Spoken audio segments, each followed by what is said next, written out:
Bismillahirrahmanirrahim. Assalamu alaikum, my students.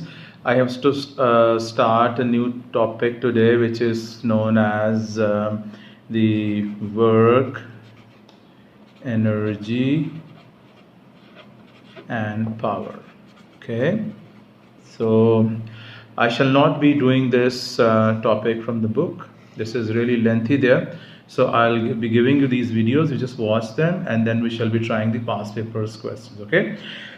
Now, first of all, we need to understand what is work. Now, this work is unlike we mean in our daily life that I have done so many questions, I have washed my laundry, or I have watered the plants. So this work doesn't mean that, okay?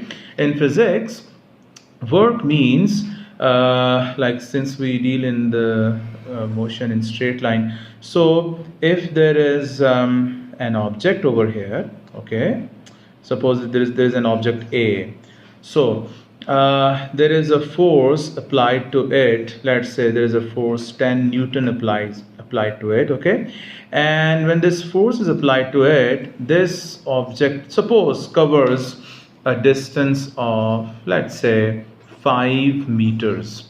So you apply a force on an object, and as a result that object covers a distance. Okay, just focus on two things, the force and the distance. So when the force is applied, the distance is covered, so this means some work is done. So the work over here right now, that would be the product of this force times the distance. Okay, this can be also written as force into F into S as well. Okay, so this is a 10 Newton force was applied and a distance of 5 meters that was covered. So this is 50 Newton meter. So this much work is done.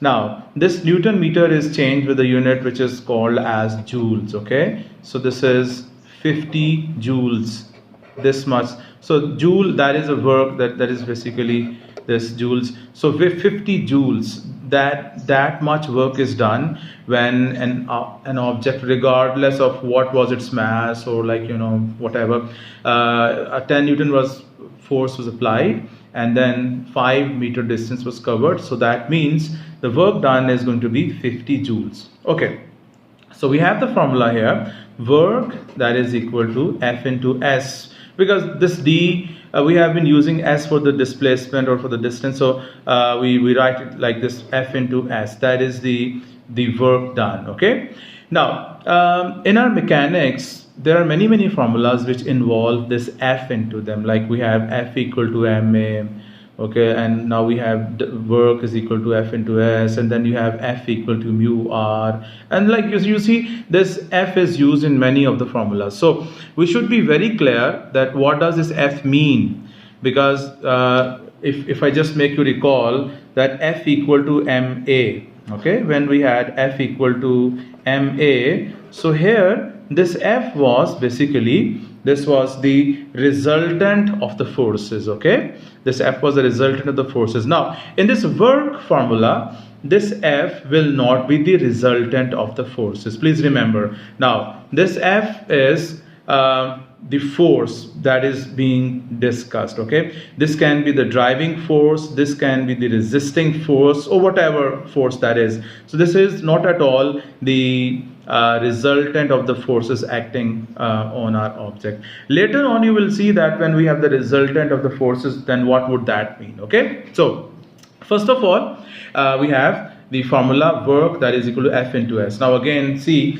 for example, there is an object over here, okay, and this has moved, let's say, a distance of 20 meters, that is the distance covered. Okay, and suppose we're given that the work done, that is 100 joules. Okay, so now we have to find that how much force has been applied. What is the force over here that has made it to, that has resulted as a work which is 100 joules. So we can use this formula, that work is equal to F times S. Okay, and this work over here is 100. force we have to find, and we know that the distance covered is 20 meters. So this force will be 100 divided by 20, so that is 5 Newton. So this force was actually 5 Newton, which made this object to make a work which was 100 joules. Okay, now when we proceed into this, you will see that now the things will be getting more and more advanced over here. Now suppose again you have an object over here. Okay, this is an object with us, and now this is being pulled towards this side with a force of, let's say, 10 newtons. Okay, and now there is a resisting force as well. Now let's say the resisting force is let's say that is 4 newtons. So this is the resisting force. Okay, so in this direction the object has covered, let's say, 20 meters.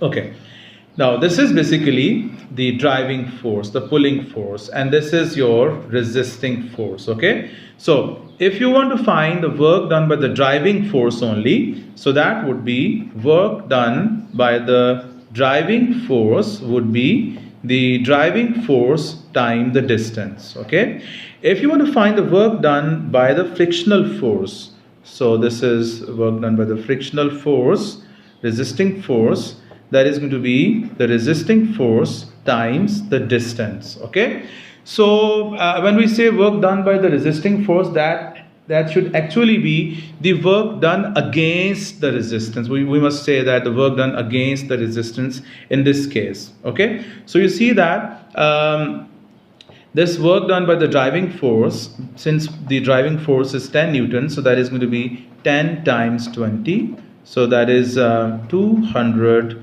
joules.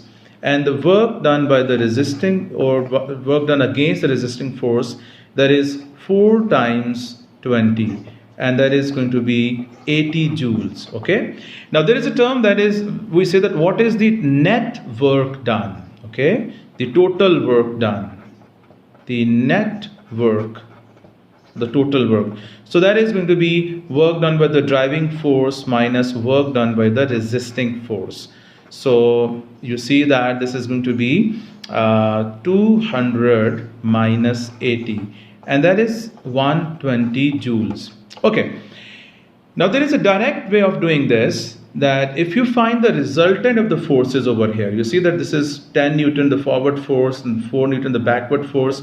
The resultant of these two forces is 6 newtons. Okay, so if you use the resultant of the forces over here, you can directly get this answer over here, because you see, if you find, like, you know, this net work done is F times D. Now this F is the resultant of the forces, so we have just seen that that is 6 and times 20, so you will get the same 120 joules.